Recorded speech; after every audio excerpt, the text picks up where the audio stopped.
Hello everyone, this is Peak Entertainment and we are back again, and here now we have another episode standout, and this time we'll be talking about Wandavision, the penultimate episode within this series, episode 8, titled Previously On. Now, just to warn you right now, there will be spoilers throughout this episode, so if you haven't caught up with this yet, I advise you to go away, catch up the episode and then come back to this review. And I would also advise you, because of the truly shocking revelations throughout this episode, if you haven't seen it yet, to really stay off social media, because this thing will be trending like crazy, this particular episode, all the things that went on it, so many things to talk about. So just some quick advice before you come back to this review. Now, this episode titled Previously On was without question, and by some clear distance, the best episode of the entire series. This is really the episode that we've been waiting for throughout this show, really. This narrative point that we've been wanting the show to get on and really progress and push through to. I've been frustrated with this show throughout because the concept was there, but the delivery and the execution was really lackluster, and I've felt a lot underwhelmed with the lack of momentum and lack of pace throughout this particular show. I just think there's been too much of an indulgence in terms of the sitcom realities that we've seen throughout each episode. But for the first time, really throughout the show, this episode truly delivered. This is what we've all been anticipating since we learnt of the premise of the show. There was so much within this episode, the big reveals, shocking twists and turns, switching in and out of time periods, lots of massive emotional moments, great music. It was truly compelling to watch, and it was fueled by a simply phenomenal performance from Elizabeth Olsen in lead role, and also an equally incredible performance from Catherine Khan as well, and I will talk about this in depth in detail. So to go through the events, we picked up last week's episode where we revealed that Catherine Khan's character was indeed Agatha, and she was the one who had been constructing all of the sitcom realities that we'd seen throughout the entire show. And here we get a stunning origin sequence of Agatha. I think it's way back in the 16th century within Massachusetts, and we learn that she has been a witch and she's been practicing the dark arts, and other beings have caught up with her and they're not very happy that she's been practicing these arts, and they feel that she is too much of a dangerous person to be able to handle this potential magic. So really this is a parallel, I think, of what we are showing with Wanda. Very similarities here when Agatha states that she doesn't know what she's doing, she wasn't aware that she had full control of these powers, it just happens to her. Clearly the same narrative as what we've been telling through Wanda throughout this show. So in an incredible sequence to open up this episode, we see the witches attacking Agatha, and somehow she's able to absorb all of the powers that they use against her and then strike them back towards her. Now, we haven't seen much explanation of how she was able to do this. Maybe we'll probably get this in the finale episode next week.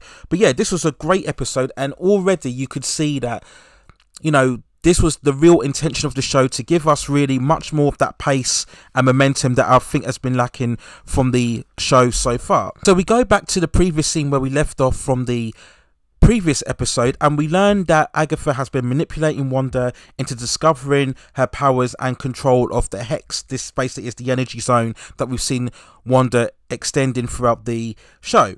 And then we get a truly emotional sequence where Agatha is using Wanda to tap into her memories in order to discover the source of her powers. And we go back to Wanda's childhood, and we see her with her parents and a young Pietro, and they're watching all of the old shows that we've seen throughout the episodes, you know, the likes of Bewitched and I Love Lucy. They've got it all there stocked away, and they're putting it in their old DVD. And this is a very heartwarming moment, again, where we see Wanda looking at her childhood.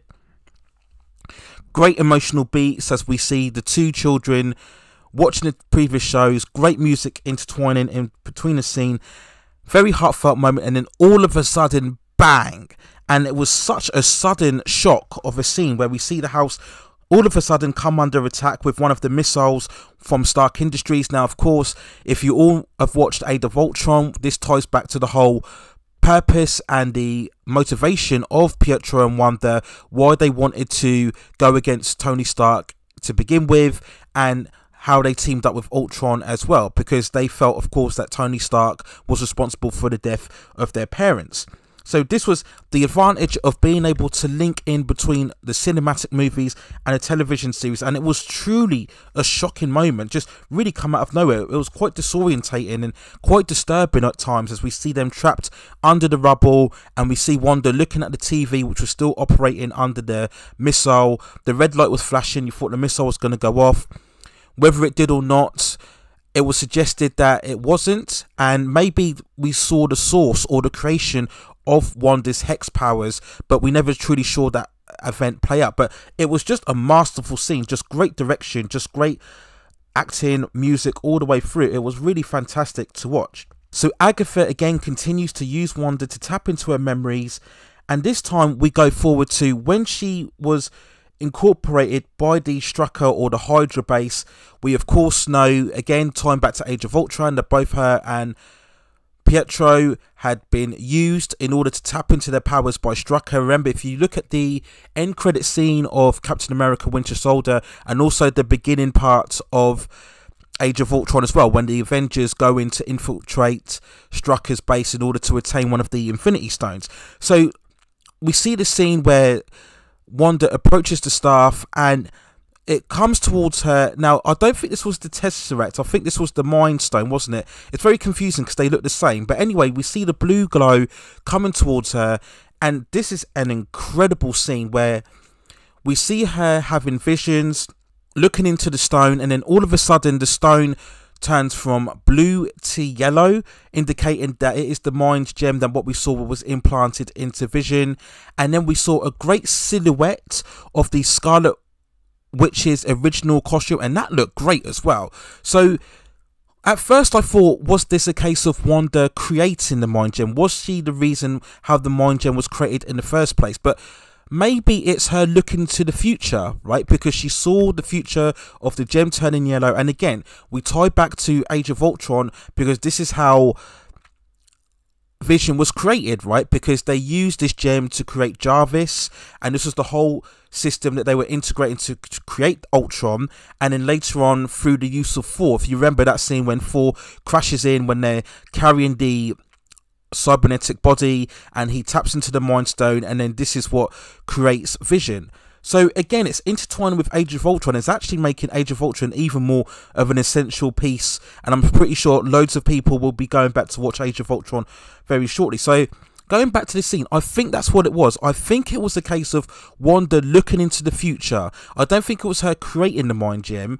I think it was her just kind of unlocking the key to what you could see in a particular future. But again, that silhouette of Scarlet Witch's costume, I mean, I'm pretty sure at the end of this finale we are going to see Elizabeth Olsen in an upgraded version of the Scarlet Witch costume. We've already seen it in previous episodes, and Elizabeth Olsen looks great in that kind of more cosplay version. I really think we're going to get a more upgraded version of the original costume. But this was an incredible scene again, where we see the light tapping into with Elizabeth Olsen, and just fantastic to watch throughout. Agatha again, she takes Wanda to the next stage of her memories, and this is when we see when Wanda and Vision were contained in the Avengers facility, if you remember, in Captain America Civil War. And this is following, of course, the events of the opening of that movie, and we were having the discussion about whether the Avengers should be contained, the whole registration and Sokovian records.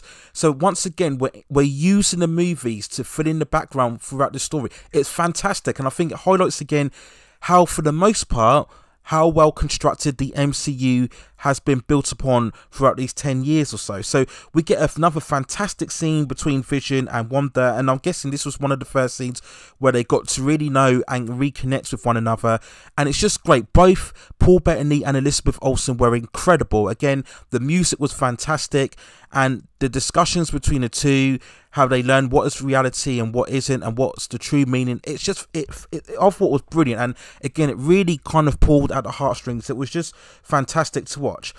And then Agatha taps into another memory of Wanda, where we see her go to Sword, because Agatha is not convinced that she's got enough from Wanda to know the source of her powers. So we take her to another memory where she visits the Sword organization, and she wants to attain Vision body and properly bury him. She meets General Hayward, who we of course know throughout this show, who shows her Vision's body being dismantled and how they intend to destroy this sentient body. Now, Wanda wants to take him away, and General Hayward says there's no way that we can have 3 billion's worths of vibranium just taken away like that. So another stunning sequence, again highlighting the incredible performance of Elizabeth Olsen when she's looking down and she's emotionally distressed at seeing Vision taken apart. She smashes the window, she swoops down, and she goes to feel Vision but realises that he is indeed dead. So all of the other theories saying whether Vision was still alive, I think this confirms now that he was actually dead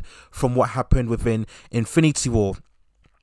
So Wanda goes back to her car, and this is the one confusing thing I found throughout this episode, because she goes inside her car and then she sees a letter, and it's got a map, I suppose, or telling her to go to the Westfield town location.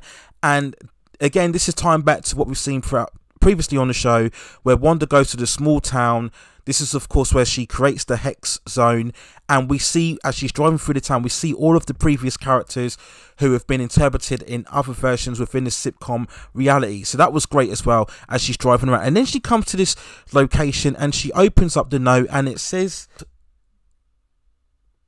in V, and it's got a heart shape around it.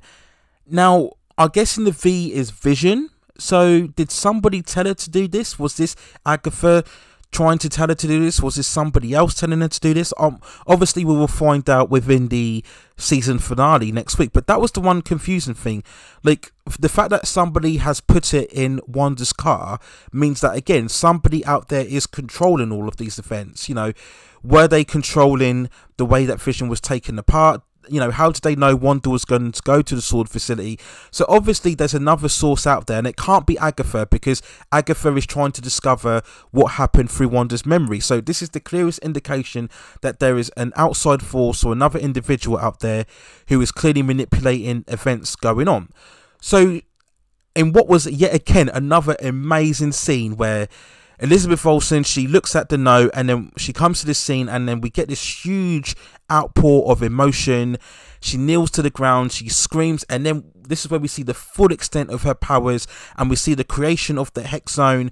We get this huge explosion of this red flame surrounding her, and then this is where we see the whole construct of the sitcom environment that we've seen throughout the show. It was truly an incredible scene to watch. You know, we saw this circular shots of all the town transforming, and yeah, it was just wow. And this is when, you know, the real cinematic thrills of this show's come to, because we've always questioned with WandaVision, where exactly is the high budget going to, and this episode for the first time justified that, and it was just incredible to watch. And we see an even stunning revelation when she uses her energy, I guess from the time when she was touching Vision, to create Vision from whatever source or emotional energy that was transferring her. This is how she created Vision. And we really then get a tie back to the original first episode, where we see them in the sitcom outfits, and we see Wanda looking back at them as they kiss together. So this was just incredible, and yeah, your mind is spinning at this point, how well they've constructed this episode together.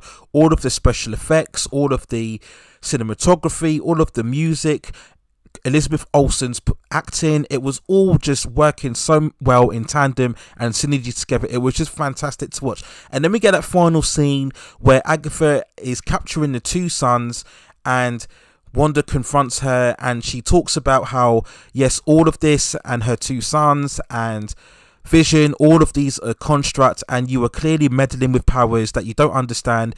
This is chaos magic, and you are indeed the Scarlet Witch. That was a fantastic way to end this episode. So clearly, whatever witch powers that Agatha was deemed to have, or was to have, way back in that prologue opening, is clearly something that's followed through. So that's what I think has happened. I think whoever gave Agatha her powers, or was teaching Agatha her powers way back in that prologue, I think they've been working through, and maybe this idea of a witch has transcended down into Wanda, and that's where we see that she's creating this chaos magic. So that's what I think happened. I think whether it's going to be Mephisto or somebody else, Elizabeth Olsen has alluded to the fact we're going to get this earth-shattering cameo on the same level as Luke Skywalker from the Mandalorian season 2 finale.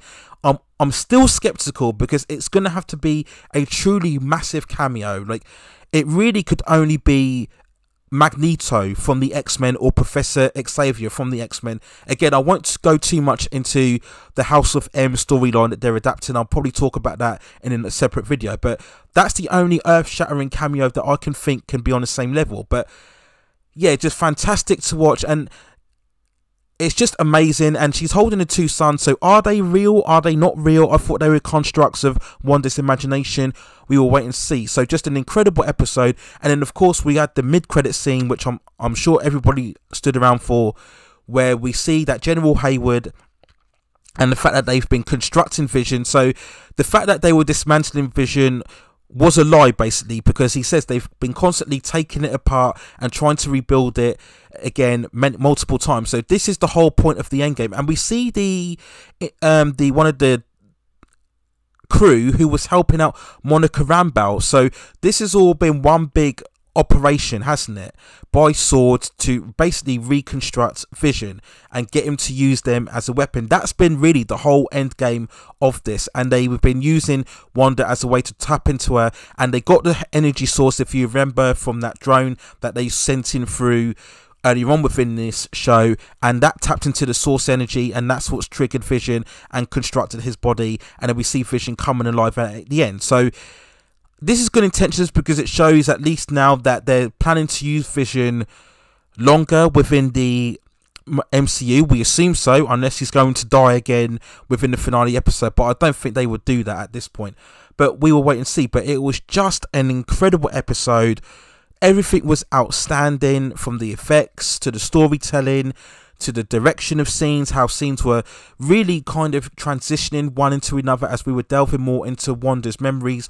It was truly superb, and again, a phenomenal performance from Elizabeth Olsen, and an equally superb performance as Catherine Kahn. And this is what we've been waiting for. Now, I'm still going to hold back and say that this doesn't mean that it automatically addresses all of the flaws within the show. No, it doesn't. Now, I'm pretty sure the finale will be equally earth-shattering, but at the same time, there are still issues and still problems with the show, and I will outline those more when I do an overall season review of WandaVision shortly after I do a finale review as well. So for me, it doesn't fix what the problems were throughout the show, but at least now we are finally seeing the full effect of what this premise is truly about. We're seeing it come into full effect, and it was glorious. It was wonderful. It was brilliant. It was outstanding, and I literally can't wait for next week's finale, as I'm sure everybody else will be, and that is going to trend like crazy once we see all of the big reveals, and hopefully that cameo is going to be a hugely significant cameo,